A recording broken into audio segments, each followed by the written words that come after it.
اعوذ باللہ من الشیطان الرجیم بسم اللہ الرحمن الرحیم۔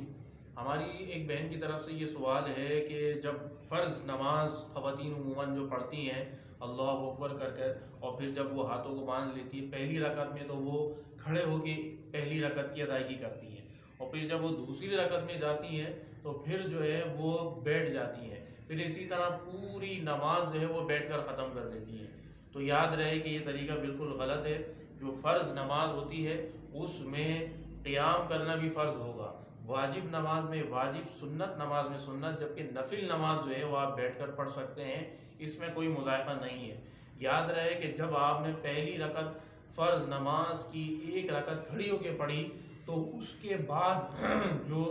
باقی کی جو رکعتیں ہیں، 3 رکعتیں ہیں، اس کو بھی آپ جو ہے کھڑے ہو کر ہی پڑھنا پڑے گا۔ ایسا نہیں ہے کہ پہلی رکعت آپ نے کھڑے ہو کے پڑھ لی جبکہ باقی کی 2 رکعت یا 3 رکعت آپ نے بیٹھ کر پڑھ لی، تو اس طرح نماز بالکل بھی نہیں ہوگی۔ جو فرض نماز ہوتی ہے اس کو کھڑے ہو کر پڑھا جاتا ہے، چونکہ فرض نماز میں جو قیام ہوتا ہے اس کا کرنا ضروری ہوتا ہے، اور چونکہ قیام جو ہے نماز کی فرضیت میں شامل ہے، تو لہذا کھڑے ہو کر نماز پڑھی جائے۔ عمومی طور پہ لوگ ذرا سا تھک جاتے ہیں یا گھٹنوں میں درد ہوتا ہے یا تھکاوٹ کی وجہ سے، تو وہ اپنا ایک بہانہ یا ہیلا بنا لیتے ہیں اور وہ بیٹھ کر نماز پڑھنا شروع کر دیتے ہیں۔ پھر اسی شخص کو جب ہم دیکھتے ہیں کہ وہ بازاروں میں، مارکیٹوں میں کیسا ایکٹیو ہو کے بھاگتا ہوا ہمیں نظر آ رہا ہوتا ہے، تو اس سے یہ ہمیں معلوم ہوتا ہے کہ گویا کہ ہم نماز کے ساتھ ایک مذاق کر رہے ہیں۔ کھڑے ہو کر نماز پڑھی جائے، اور یاد رہے کہ جب